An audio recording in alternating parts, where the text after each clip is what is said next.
అందరికీ హాయ్ అండి. Welcome to Prithvi టైరా. అందరూ ఎలా ఉన్నారు? ఈరోజు మనం తీసుకునబోయే లాంగ్ వీడియో ఏంటంటే, మీ పర్సన్ మీ రిలేషన్ని కానీ మిమ్మల్ని కానీ ఎలా ఫీల్ అవుతున్నారు అనే టాపిక్ పైన ఈరోజు నేను రీడింగ్ తీయాలనుకుంటున్నాను. అంటే మీ రిలేషన్ని ఎలా ఫీల్ అవుతున్నారు, మిమ్మల్ని ఎలా ఫీల్ అవుతున్నారు, అంటే ఏమనుకుంటున్నారు మీ రిలేషన్ గురించి కానీ మీ గురించి కానీ ఏమనుకుంటున్నారు అనే టాపిక్ పైన ఈరోజు రీడింగ్ తీయాలనుకుంటున్నానండి. ప్లీజ్ చెప్పండి యూనివర్స్, మా వ్యూవర్స్ యొక్క పర్సన్ వీళ్ళ రిలేషన్ గురించి కానీ మా వ్యూవర్స్ గురించి కానీ ఎలా ఫీల్ అవుతున్నారు, ఏమనుకుంటున్నారు, అసలు వాళ్ళ మనసులో ఏముంది, ఏమనుకుంటున్నారు, అసలు వ్యూవర్స్ గురించి కానీ వాళ్ళ రిలేషన్ గురించి కానీ, అంటే వీళ్ళిద్దరి మధ్యన ఉన్న రిలేషన్ గురించి కానీ వ్యూవర్స్ గురించి కానీ ఎలా ఫీల్ అవుతున్నారు, ఏమనుకుంటున్నారు, అసలు వాళ్ళ మనసులో ఏముంది. ప్లీజ్ యాక్యురేట్ రీడింగ్ ఇవ్వండి యూనివర్స్. గ్రాటిట్యూడ్ పాజిటివ్ రీడింగ్ ఇవ్వండి. ఏమనుకుంటున్నారు అసలు.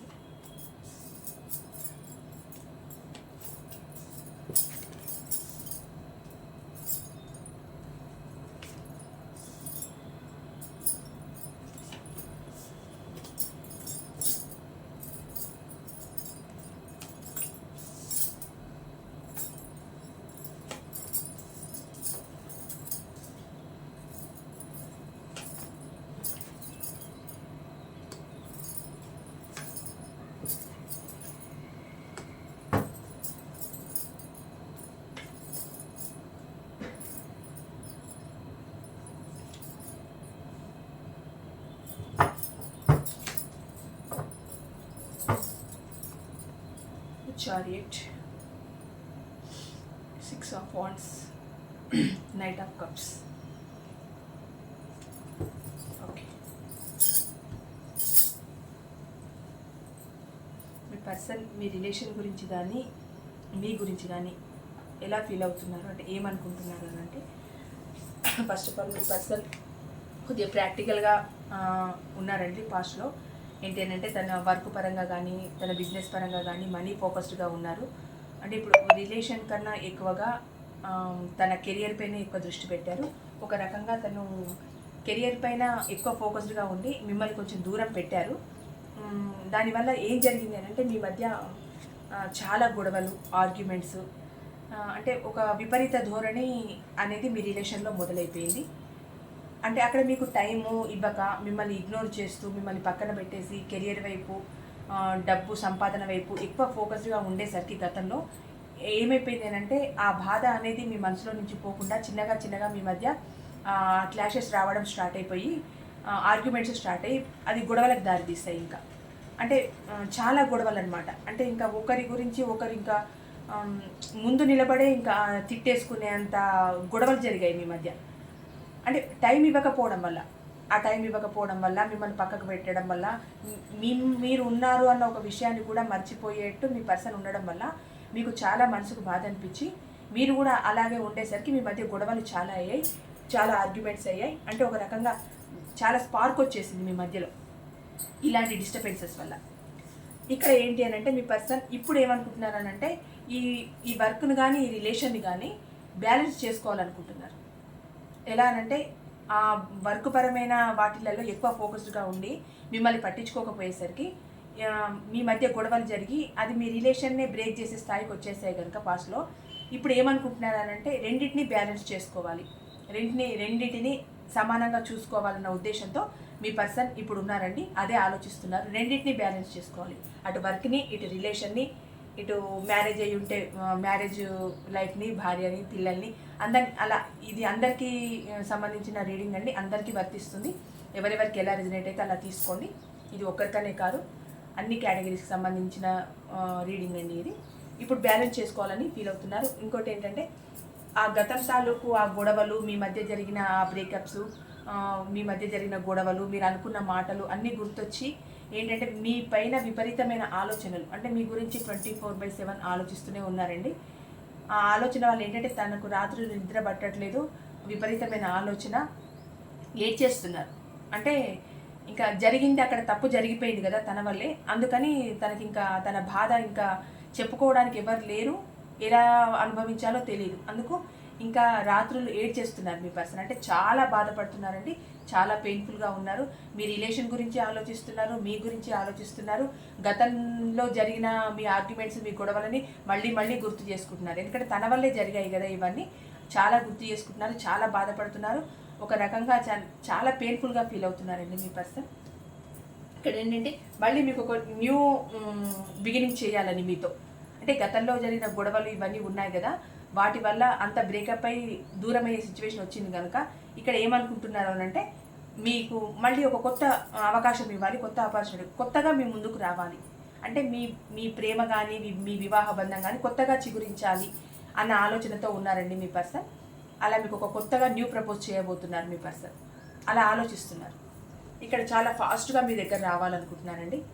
అంటే మీరు ఆన్ అండ్ ఆఫ్ సిచ్యువేషన్లో ఉండి ఉండొచ్చు, లేకపోతే ఇద్దరు విడివిడిగా ఉండొచ్చు, దూర ప్రాంతాలలో ఉండొచ్చు, మీ మధ్య గొడవలు జరిగిన తర్వాత కాంటాక్ట్లో ఉండొచ్చు, లేకపోవచ్చు, ఎలా అయినా ఉండొచ్చు.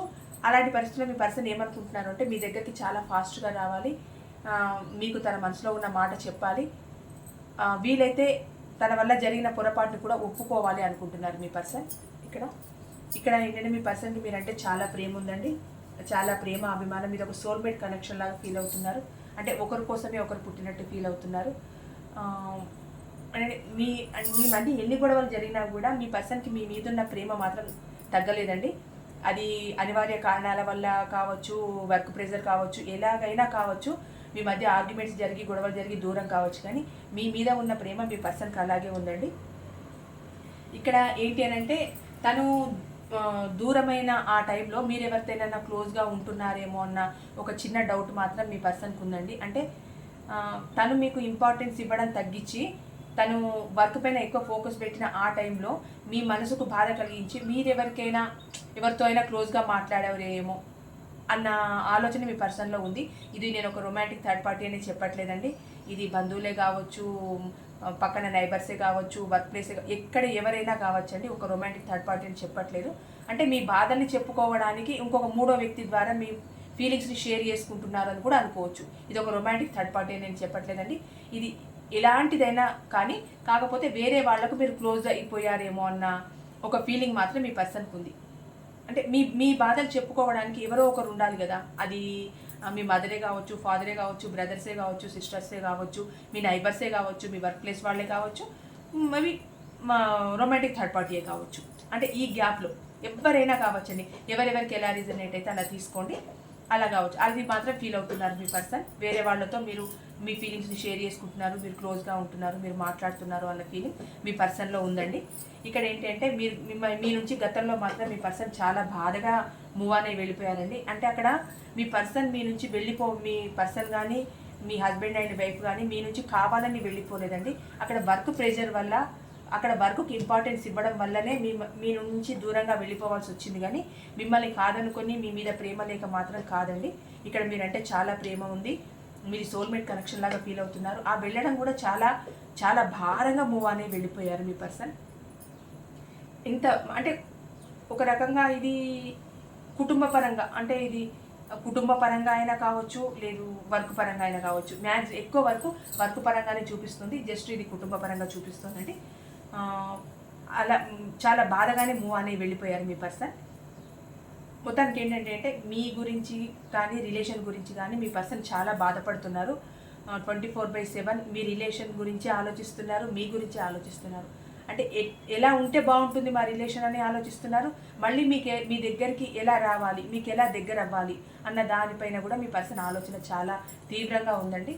ఇక్కడ బాటమ్ ఆఫ్ ది డెక్ వచ్చి నైట్ ఆఫ్ కప్స్. అంటే అదేనండి, మీకు కొత్తగా వచ్చి ప్రపోజ్ చేయడం. అంటే గతంలో జరిగిన వాటికి ఏంటంటే తన తప్పును తెలుసుకొని మళ్ళీ మీ దగ్గరకు వచ్చి సరే ఇలా జరిగిపోయింది, నా తప్పు అయిపోయింది అని చెప్పి మీకు ఒక ఆఫర్ ఇవ్వడం. అంటే మీరు జీవితంలో మళ్ళీ కంటిన్యూ అవ్వడానికి ఒక అవకాశాన్ని మీ పర్సన్ కల్పించాలనుకుంటున్నారండి. తనకు తానుగా వచ్చి ఒక అవకాశాన్ని మీకు ఇవ్వాలనుకుంటున్నారు. మళ్ళీ మీ జర్నీ ఎప్పట్లాగా కంటిన్యూ అవ్వాలని కోరుకుంటున్నారు మీ పర్సన్. ఇక్కడ ఏంటంటే ఇది మ్యారేజ్ కార్డ్ అండి. మ్యారేజ్ కాని వాళ్ళకు మ్యారేజ్ కార్డు, మ్యారేజ్ అయిన వాళ్ళకు హ్యాపీ కార్డు. మీ రిలేషన్ని చాలా హ్యాపీగా ఉండాలని అనుకుంటున్నారు. మ్యారేజ్ కాని వాళ్ళకు మాత్రం మ్యారేజ్ ప్రపోజల్ చేయాలనుకుంటున్నారు మీ పర్సన్. ఇక్కడ మీ పర్సన్ కొంచెం దూరంగా ఉన్నారండి. ఇది ఈ దూరం వల్లే కదా మీ దగ్గర మీకు డిస్టర్బెన్సెస్ వచ్చాయి. వర్క్ పరంగా దూరంగా ఉండడం, మనీ మీద ఫోకస్ చేయడం వల్ల. అంటే మీ పర్సన్ అదర్ కంట్రీస్లో ఉండొచ్చు, లేదు జాబ్ పరంగా వేరే ఏదైనా ప్లేస్కు వెళ్ళొచ్చు, లేదు మీరే అదర్ కంట్రీస్లో ఉండొచ్చు, అదర్ ప్లేసెస్లో ఉండొచ్చు. అంటే మీ మధ్య లాంగ్ డిస్టెన్స్ ఉందండి. అంటే ఆన్ అండ్ ఆఫ్ సిచ్యువేషన్లో ఉండే వాళ్ళు కూడా లాంగ్ డిస్టెన్స్లో ఉన్నట్టే. అంటే వాళ్ళు మాట్లాడుకోవడం, ఎప్పుడో ఒకసారి మాట్లాడుకోవడం, ఎప్పుడు చూసుకోకపోవడం, మీ మధ్యలో ఉన్న కోపతాపాల వల్ల నెంబర్లను బ్లాక్ చేసుకోవడం, కమ్యూనికేషన్ లేకపోవడం, ఫోన్ మాట్లాడుకోకపోవడం, ఇంకా ఎందుకు అన్నట్టు అనుకోవడం, ఇలాంటివి కూడా ఉన్నాయి. మీ పర్సన్ మాత్రం లాంగ్ డిస్టెన్స్లో ఉన్నారండి. ఇంకొకటి మీకు ఆఫర్ చేయాలనుకుంటున్నారు. అది కమిట్మెంట్ విషయం, అది మీ మీ మీ రిలేషన్ని బట్టి ఉంటుంది, కానీ మీకు మాత్రం ఖచ్చితంగా ఆఫర్ చేయాలనుకుంటున్నారు. ఒక రకంగా కమిట్మెంట్ గురించి కూడా ఆలోచిస్తున్నారండి మీ పర్సన్. అన్ని రకాలుగా ఆలోచిస్తున్నారు. ఇక్కడ దానికి ఎందుకు హార్ట్ బ్రేక్ అని నేను చెప్పాను కదా, ఇదేనండి. మీరు థర్డ్ పార్టీ వాళ్ళతో ఎవరితోనైనా క్లోజ్గా ఉంటున్నారేమో అన్న భావన మీ పర్సన్లో ఉందండి. అందుకే తనకు హార్ట్ బ్రేక్ అయినట్టు ఫీల్ అవుతున్నారు. అంటే తన వల్లే పొరపాటు జరిగింది, తనే మిమ్మల్ని వర్క్ మీద ఎక్కువ ఫోకస్ పెట్టి మిమ్మల్ని దూరం చేసుకోవడం, మీకు ఎక్కువ ఇంపార్టెన్స్ ఇవ్వకపోవడం, మీ నుంచి తప్పించుకోవడం, మీరు మాట్లాడాలన్నా దూరంగా వెళ్ళిపోవడం. అంటే అది మిమ్మల్ని వద్దనుకొని కాదు, తన వర్క్ ప్రెషర్ వల్ల అలా చేసినా కూడా, తన తప్పే అయినా కూడా అక్కడ తనకి ఎక్కడో బాధ. అంటే తను టైం ఇవ్వకపోయినా మీరు తన కోసమే వెయిట్ చేస్తారు అన్న ఒక భావన మీ పర్సన్లో ఉందండి. అది ఏమైందంటే మీ మనసులో ఉన్న ఆ బాధని కానీ, ఆ ఫీలింగ్స్ని కానీ మీరు ఎవరితోనైనా షేర్ చేసుకోవడం మీ పర్సన్కి హార్ట్ బ్రేక్గా ఉంది. అంటే మీ గురించిన విషయాలని ఎవరితో షేర్ చేసుకోవద్దు, ఎవరితో చెప్పుకోవద్దు, మన విషయాలు మన మధ్యలోనే ఉండాలి, ఇంకొక థర్డ్ పార్టీకి ఎందుకు చెప్పుకోవడం అన్న మనస్తత్వం మీ పర్సన్ అండి. మీ పర్సన్ అలాగే ఫీల్ అవుతున్నారు. ఎన్ని గొడవలు జరిగినా, ఏం జరిగినా మన ఇద్దరి మధ్య ఉండాలి. మూడో వ్యక్తి అంటూ వాళ్లకు వెళ్ళకూడదు. అంటే గొడవలు పడిన మీ ఇద్దరే మళ్ళీ కలిసిపోతారు కదండి, ఈ మూడో వ్యక్తిగానే ఉండిపోతారు కదా. అది మీ పర్సన్ యొక్క ఆలోచన. ఎందుకు ఈ మూడో వ్యక్తికి ఇవన్నీ చెప్పుకోవడం, మీ ఫీలింగ్స్ని ఎందుకు షేర్ చేసుకోవడం, ఇంకొకరితో చెప్పుకోవడం ఎందుకు అని మీ పర్సన్ చాలా ఫీల్ అవుతున్నారండి. ఈ ఒక్క విషయంలో మీ పర్సన్కి కొంచెం హార్ట్ బ్రేక్ అయింది. మీరు వేరే వాళ్ళతో మీ విషయాన్ని షేర్ చేసుకోవడం మీ పర్సన్కి నచ్చట్లేదండి. కానీ ఓవరాల్గా ఏంటి అంటే మీ పర్సన్ మాత్రం మీ రిలేషన్ గురించి చాలా ఆలోచిస్తున్నారు, మీ గురించి 24/7 ఆలోచిస్తున్నారు.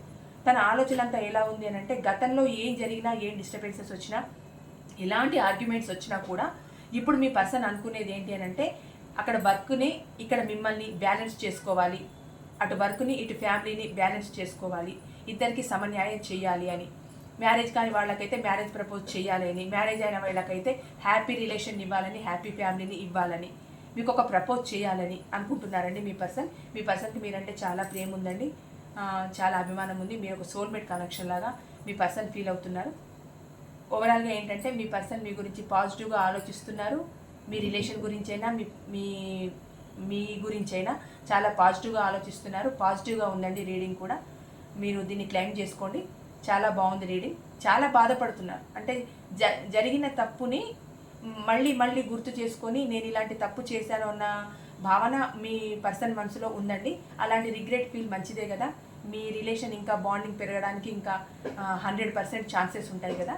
అలా మీ పర్సన్ చాలా ఫీల్ అవుతున్నారు, చాలా బాధపడుతున్నారు. తన వల్లే మిస్టేక్ జరిగింది కనుక తనే ఎక్కువ బాధపడుతున్నారు. ఇప్పుడు ఏంటి అని అంటే మీ దగ్గరికి రావాలి, మళ్ళీ మీరు కొత్తగా ప్రపోజ్ చేయాలి, మిమ్మల్ని తన జీవితంలోకి ఆహ్వానించుకోవాలి, మళ్ళీ హ్యాపీగా ఉండాలి అన్నదే మీ పర్సన్ యొక్క ఉద్దేశం అండి. చాలా పాజిటివ్గా ఉంది. మీ పర్సన్ చాలా పాజిటివ్గా ఆలోచిస్తున్నారు. మీ గురించైనా మీ రిలేషన్ గురించైనా చాలా బాగుందండి. ఇదండి ఈరోజు reading. Thank you so much.